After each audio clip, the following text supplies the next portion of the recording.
बड़ा खुलासा यह है कि कुर्ला में किराए के मकान में रहते थे ये आरोपी।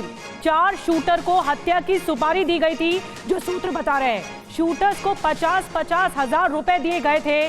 2 सितंबर से मुंबई में ही रह रहे थे ये आरोपी। 2 सितंबर से रेकी कर रहे थे ये आरोपी। और देखिए, बाबा सिद्दीकी के हत्यारों पर एक और नया खुलासा। पंजाब की जेल में ये 3 आरोपी थे। ये खबर आ रही है, जेल में बिश्नोई गैंग से शूटर्स की पहचान हुई है। उज्जैन, हरियाणा, दिल्ली पुलिस टीम रवाना हो गई है। तो ये बहुत बड़ी खबर है कि पंजाब की जेल में ये तीनों आरोपी थे जिन्होंने इस पूरी वारदात को अंजाम दिया, और जेल में ही बिश्नोई गैंग से शूटर्स की पहचान हुई। राजीव, ये जो खुलासा हो रहा है, क्या इसके बाद लॉरेंस बिश्नोई गैंग के साथ कनेक्शन और ज्यादा पुख्ता हो जाता है क्या? बिल्कुल, देखिए, जो जानकारी कल से हम लगातार दे रहे हैं, क्योंकि जिस पैटर्न की जो पैटर्न है, उस पैटर्न को अगर स्टडी करें तो कल से ये लग रहा था कि कहीं ना कहीं बिश्नोई गैंग इस पूरे हत्याकांड के पीछे है। और अब ये जानकारी सामने आई कि जो शूटर्स हैं वो मुंबई के कुर्ला इलाके में ही किराए का मकान लेकर रह रहे थे। और ये तीनों शूटर जो कि घटना के समय मौजूद थे, 14,000 रुपए इनके मकान का किराया था।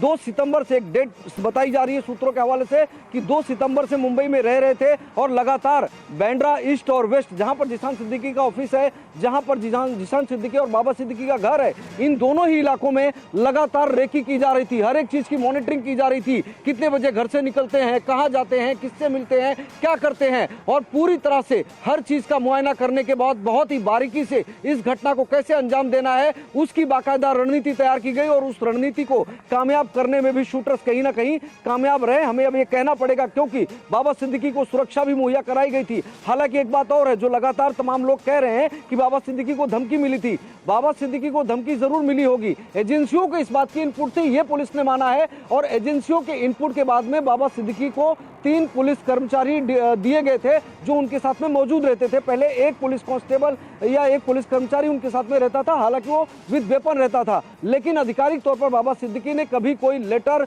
शिकायत के तौर पर मुंबई पुलिस के पास में नहीं दिया कि उन्हें किसी तरह की कोई धमकी मिली है। कद मुंबई पुलिस कमिश्नर ने खुद इस बात की पुष्टि की थी। तो विपक्ष जो लगातार एक लाइन की बात कह रहा है कि धमकी मिली थी, उसको पुलिस कमिश्नर ने खुद डिनाई कर दिया कि लिखित तौर पर कोई शिकायत नहीं दी गई। जहां तक आरोपियों की बात है, इसको लेकर खुलासा कर दूं, क्योंकि ये पंजाब की जेल में तीनों शूटर्स थे, जहां पर पहले से ही बिश्नोई गैंग का एक शूटर जेल में बंद था। वहीं पर इन चारों लोगों की मुलाकात हुई, दोस्ती हुई। उसके बाद में बिश्नोई गैंग के उस शूटर से ये तीनों ही लोग जो हैं इन्फ्लुएंस हुए। उसके बाद में उन्हें धीरे धीरे करके ब्रेन वॉश करके इस काम के लिए तैयार किया गया। 50,000 रुपए, महज 50,000 रुपए एक एक शूटर को दिए गए इस काम को करने के लिए। ये तक भी बात सामने आई है यहाँ। और मुंबई पुलिस की अब 3 टीमें जो है, एक मध्य प्रदेश गई है, एक हरियाणा गई है, साथ साथ में एक दिल्ली गई है। 3 अलग अलग टीमें जो है 3 अलग अलग राज्यों में गई है। कहां से किसका क्या कनेक्शन है उसको खंगाला जा रहा है। बिल्कुल बड़ी जानकारी राजीव दे रहे हैं, एक एक करके बड़े खुलासे राजीव बता रहे हैं कि ये तार यूपी हरियाणा तक जुड़ते हुए नजर आ रहे हैं। एक ऐसा मर्डर, एक ऐसा हत्याकांड जिसने सनसनी मचा दी है। और महाराष्ट्र में चुनाव, समीर जी मैं आपके पास आ रही हूँ, महाराष्ट्र में चुनाव होने वाले हैं, उससे एन पहले अजित पवार गुट के एनसीपी नेता बाबा सिद्दीकी की हत्या कर दी जाती है। हाल ही में फरवरी में ही वो कांग्रेस से एनसीपी में शामिल हुए थे।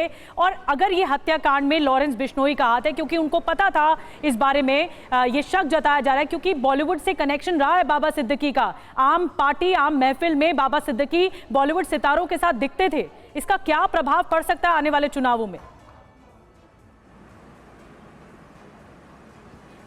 देखिए, मुझे लगता है कि जिस तरीके से बाबा सिद्दीकी का बॉलीवुड के अंदर बहुत अच्छा संपर्क था, सलमान खान, शाहरुख खान, संजय दत्त और बाकी बड़े सेलिब्रिटी उनके बहुत करीबी मित्र रहते थे और हमेशा उनके इफ्तार पार्टी में वो शामिल होते थे और उनकी इफ्तार पार्टी की हमेशा चर्चा होती थी। मुझे ऐसा लग रहा है कि जिस तरीके से बाबा सिद्दीकी की हत्या की गई है, अगर इसमें लॉरेंस बिश्नोई का गैंग का हाथ होगा तो सीधे सीधे सलमान खान को धमकी होगी कि हम आपके सबसे करीबी को मार सकते हैं, तो आने वाले दिनों में हम आपकी भी हत्या कर सकते हैं। ये एक चिंता का विषय होगा। लेकिन जब महाराष्ट्र विधानसभा चुनाव की बात है, निश्चित रूप से बाबा सिद्दीकी और उनके बेटे का एक बड़ा नाम रहा है। बाबा सिद्दीकी लंबे समय से कांग्रेस के नेता रहे और मुंबई के अध्यक्ष भी रहे वो। इसके अलावा हाउसिंग बोर्ड के चेयरमैन रहे, वो विधायक रहे बांद्रा सीट से। तो मुझे ऐसा लग रहा है कि ऐसी स्थिति में उनके बेटे भी विधायक थे।